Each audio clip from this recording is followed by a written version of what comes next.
Salut à tous, très chers abonnés. Tout en espérant que vous allez bien, nous on se porte très bien. Devenir apiculteur ne s'improvise pas, mais il est capital d'acquérir un minimum de connaissances. Si l'abeille venait à disparaître, l'homme n'aurait plus que quelques années à vivre. Cela témoigne en quelque sorte les bienfaits des abeilles pour l'écosystème forestier, pour la survie de l'homme sur la planète. Alors, comme on vous l'a dit dans la dernière vidéo, nous sommes ici en pleine forêt, dans le Moyen-Ogooué, plus précisément dans le canton Samkika. Depuis pas mal de temps, on est avec monsieur Nat, monsieur Zé. Ça, c'est l'un de nos abonnés qui nous suit depuis belle durée, depuis plus d'1 an déjà.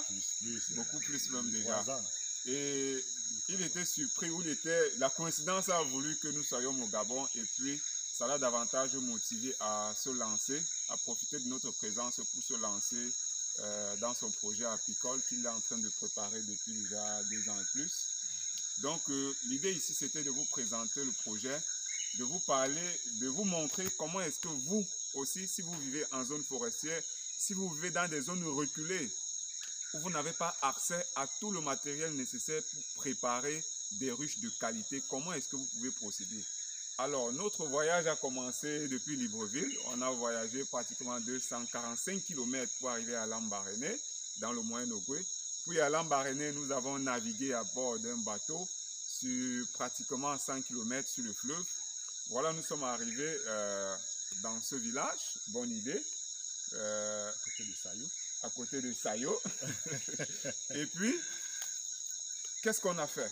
On a d'abord fait une visite de prospection, comme vous l'avez vu dans la précédente vidéo, où nous avons identifié le potentiel, où nous avons évalué le potentiel apicole de la localité. Eh bien, on s'est rendu donc compte qu'il y a des abeilles partout. C'est pour ça qu'on vous a dit, ce site carrément, c'est un paradis pour les abeilles, parce que vous êtes là, vous êtes en train de prendre votre café, vous êtes en train de manger votre poisson, à peine pêché du fleuve, là, les abeilles sont partout. Cela voudrait dire que le site était sérieusement de bonne qualité, on va dire ça comme ça. Alors, après avoir identifié le potentiel de la zone, il fallait donc construire des ruches. Heureusement, notre promoteur il était déjà plus ou moins prêt. On a donc dû acheter un groupe, acheter une scie manuelle, une scie circulaire, voilà, le chef menuisier. Une scie circulaire, une scie égoïne, donc la scie en main, voilà. La scie égoïne. Voilà, qui fonctionne avec de l'électricité, vu qu'on a du groupe à essence. Donc, on a donc découpé les planches. Avant ça, bien sûr, on a rencontré des scieurs pour entrer dans la forêt, nous abattre quelques arbres là, pour scier. Et l'avantage qu'on a eu, c'est qu'on a donc donné les dimensions des planches qu'on avait. Comme on n'est pas en ville où il y a des menuiseries où on pouvait travailler facilement les planches, on a donc décidé de donner des dimensions et le scieur nous a abattu et nous a fait des planches avec des largeurs et l'épaisseur souhaitée. Donc après le transport de ces planches-là, de la forêt, sur le bateau, la pirogue, on a navigué et revenu au campement avec ces planches. Avec l'aide de notre chef menuisier, on a donc découpé ces différentes planches, découpé, et puis on les a assemblées. Vous voyez que le matériel ici, on a fait avec ce qu'on avait. Heureusement, on a pu acheter tous ces différents équipements-là pour découper les planches et les assembler. Bien sûr, pour les barrettes, on n'avait pas le choix. On a donc dû passer commande loin à des centaines de kilomètres, c'est-à-dire en pleine ville, parce que avec le matériel à la disposition, on ne pouvait pas fabriquer des barrettes ou des cadres concrètement. On a donc dû acheter les planches loin en ville, travailler cela là-bas à la machine pour faire envoyer cela au site. Et puis, on a nos ruches comme vous pouvez le constater. Après dans la construction, on a apporté les ruches avec la scie d'abeille. Voilà, on a préparé des sites. On est venu donc, on les a installés comme vous pouvez le constater. En quelques jours, bien sûr, on a pu construire 80 ruches.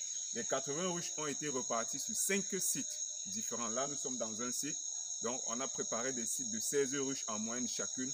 Ceci pour facilement, comme il y a un fort potentiel avec les abeilles, on a donc dispatché cela pour capter facilement les différents essaims dans les différentes ruches et pouvoir maximiser avec le nombre de ruches sur ces différents sites-là. Parce que si on regroupait les 80 ruches au même endroit, ce ne serait pas l'idéal. Pourtant, l'écosystème est vraiment varié, l'écosystème est vraiment riche. Donc, l'idéal aurait été de dispatcher cela sur les 5 ruches. Et là, le travail est presque terminé. On espère que d'ici peu, dans les jours qui vont suivre, avec le potentiel, peut-être même dans la semaine, on aura déjà des premières ruches colonisées. Et ceci, c'était juste pour vous dire, vous aussi, vous pouvez faire la même chose. Ne restez pas toujours là à procrastiner et vous dire, ah, c'est pas possible, oh, je vais le faire demain, oh, je vais le faire l'année prochaine, oh, les conditions sont difficiles. Il suffit seulement de la volonté et de la détermination quand vous voulez vous lancer. Parce que le plus dur, c'est de commencer. Voilà, depuis 2 ans, il mûrit l'idée, il mûrit l'idée, il mûrit l'idée, et puis il ne se lance pas. Mais avec un peu de volonté, un peu, on va dire quoi, bref, d'encouragement, c'est parti. Parce que là, dès que ces ruches seront colonisées, ainsi de suite, on a grandi, on est en pleine forêt. La forêt, elle est immense.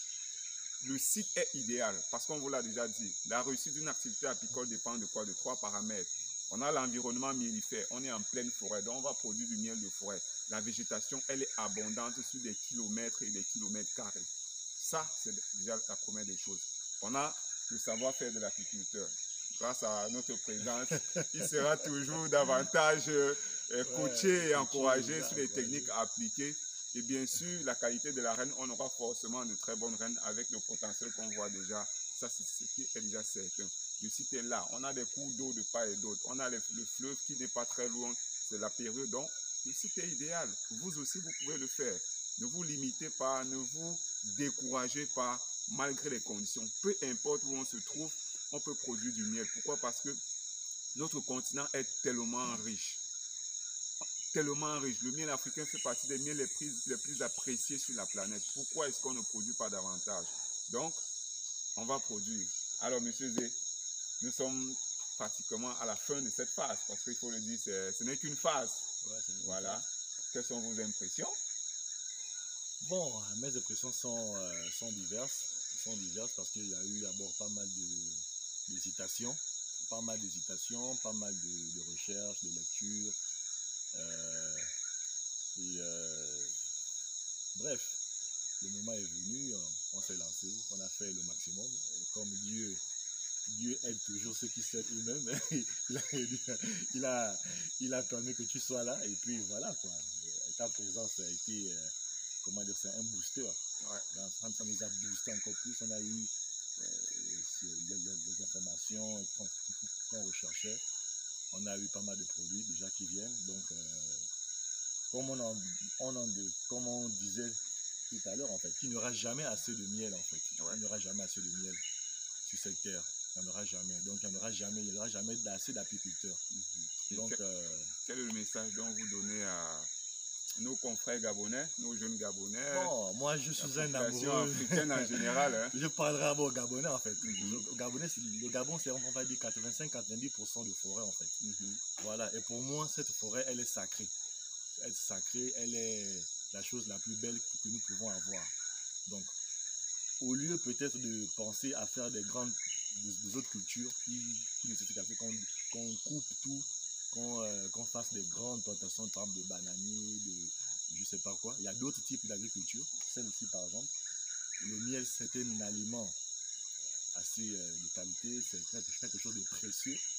Donc, j'incite les Gabonais, mes frères, mes soeurs, tout le monde à se lancer. C'est difficile. Là, nous sommes tous écorchés. Là. On est fatigués, tout le monde peut être fatigué. Il y a des caméramans fatigués. Mais c'est beau. Et quand ça va produire, on sera encore plus content, en fait. Donc, il y a le miel au bout de l'effort. Il y a le miel au bout de l'effort. Ça, c'est sûr. Donc, aux Gabonais, de se lancer, aux Africains, vraiment, c'est allez-y. Et puis, notre part de l'Afrique peut produire assez de miel pour toute la planète. Exact. Voilà. Okay. Donc, c'est ça mon message. Donc, chers amis, n'hésitez pas de vous abonner.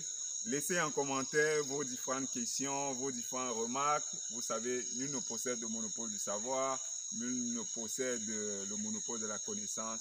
Si vous avez des remarques à apporter, laissez-les en commentaire, on apprend tous les jours.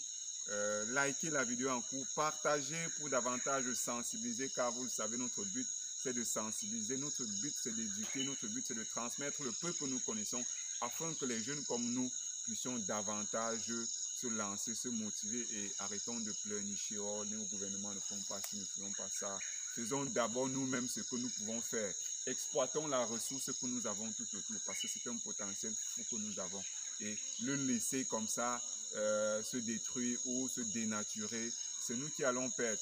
Donc, faisons ce que nous aimons, produisons et produisons. Il y en aura toujours assez pour tout le monde. Allez, on se dit à très bientôt pour une nouvelle vidéo et un nouveau partage.